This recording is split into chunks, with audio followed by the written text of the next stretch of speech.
নিয়ে গেলে আপনারা আনসারটা দিবেন। সঠিক আনসার যদি হয় তাহলে পুরস্কার রাখা আছে আপনাদের জন্য। তো আপনারা সবাই তৈরি তো? স্পোর্টিং আমি অরিন্দম ভট্টাচার্য মা দুর্গার চরণে প্রণাম জানিয়ে শুরু করছি আজকের প্রথম কোয়েশ্চেন।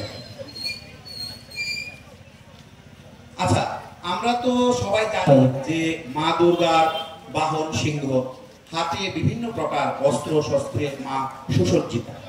তাহলে আমাকে একটু বলুন তো দেখি, যারা জানেন, খুবই সোজা প্রশ্ন, মা দুর্গাকে সিংহ কে দিয়েছিল? কে বলো, আগে নাম বলো, আগে নাম বলো। অক্ষজিৎ ভট্টাচার্য। আনসার রাজা হিমবান। কি? প্রশ্নটা আমি আবার বলে দিচ্ছি যদি আপনাদের বুঝতে অসুবিধা হয়। মা দুর্গার বাহন সিংহ, এই সিংহ মাকে কে প্রদান করেছিল মহিষাসুরের সাথে লড়াই করার জন্য? হিমালয়। হ্যাঁ, সঠিক উত্তর। আপনি আসুন মঞ্চে। আপনার নামটা? রাজু দাস। অসংখ্য ধন্যবাদ, খুবই সুন্দর। মা দুর্গাকে সিংহ দিয়েছিল হিমালয়। এবার আমি খুব সোজা, আমাদের চোখে পড়ে সবসময় এমন একটা জিনিস, কিন্তু হয়তো আমরা অনেক সময় এটাই ইগনোর করি বলতে কি, আমাদের পকেটে থাকে জিনিসটা, কিন্তু আমরা হয়তো সঠিকভাবে এটা দেখি না, যার জন্য হয়তো বা সচরাচর এই জিনিসটা আমাদের নজর এড়িয়ে যায়। আমি এমন একটা কোয়েশ্চেন আপনাদেরকে জিজ্ঞেস করব, যেটার আনসার দিতে পারলে আমি মনে করব যে না, আপনাদের নজর তীক্ষ্ণ। ঠিক আছে? তাহলে আমি আমার দ্বিতীয় কোয়েশ্চেনটা জিজ্ঞেস করি। ভারতীয় মুদ্রা মানে ভারতীয় টাকা, নোট 100 টাকা হতে পারে, 200 টাকা হতে পারে, 10 টাকা, 20 টাকা, বিভিন্ন নোট হতে পারে, তার গায়ে বিভিন্ন ভাষা লেখা থাকে টাকার মূল্য। টোটাল কটা ভাষা আমাদের এই টাকার গায়ে লেখা থাকে? কটা ভাষা? আমি চাইছি আমাদের দিদি ভাইদের মধ্যে যদি কেউ হাতটা তুলে। হ্যাঁ, ওনাকে আপনি আনসারটা বলুন আগে, আপনার নামটা বলুন। আমি নিয়ে যাচ্ছি, আমি হ্যাঁ, 15টা। একদম সঠিক, একদম সঠিক। এটা আমি আশা করেছিলাম যে আমাদের দিদি ভাইরা মাঝখান থেকেই করবা। অসংখ্য ধন্যবাদ।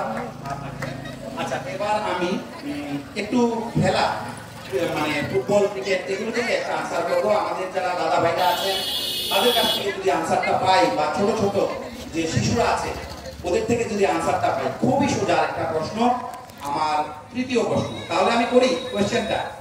আচ্ছা, আমরা তো ফুটবল খেলা অনেকেই 2022 সালে 2022 আমাদের লাস্ট ফুটবল ওয়ার্ল্ড কাপ হয়েছে।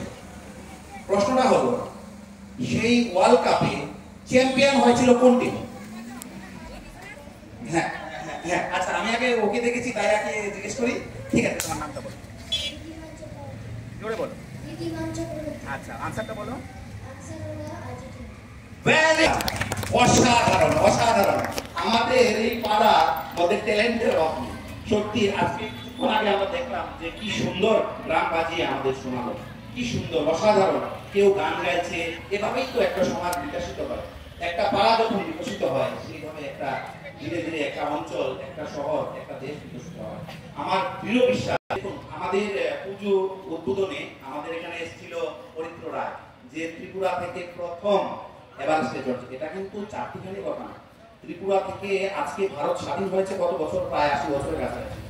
সেই জায়গাতে ত্রিপুরা থেকে এত সাহস করে অরিত্র রায়, খুবই মানে বিপদ সংকুল সে রাস্তা, উনি উনার বক্তব্যে তার যে অভিজ্ঞতা, ওনার যে অভিজ্ঞতা সেটা আমাদের কাছে শেয়ার করেছিলেন।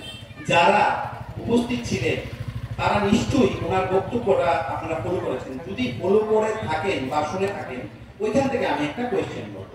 উনি কিন্তু বলেছিলেন যে এভারেস্ট, মাউন্ট এভারেস্ট তো আমাদের সবচেয়ে উঁচু, পৃথিবীতে সবচেয়ে উঁচু শৃঙ্গ, পর্বত শৃঙ্গ। তো সেই শৃঙ্গের উচ্চতা উনি কিন্তু বলেছিলেন। তো সেই উচ্চতাটা আমি জানতে চাইছি, সেটা মিটারেও বললে হবে বা ফুটে যদি কেউ জানা থাকে সেটা বললে হবে। মাউন্ট এভারেস্টের উচ্চতা। আমি ব্যক্তিগতভাবে চিনি, আমার পরম বন্ধু।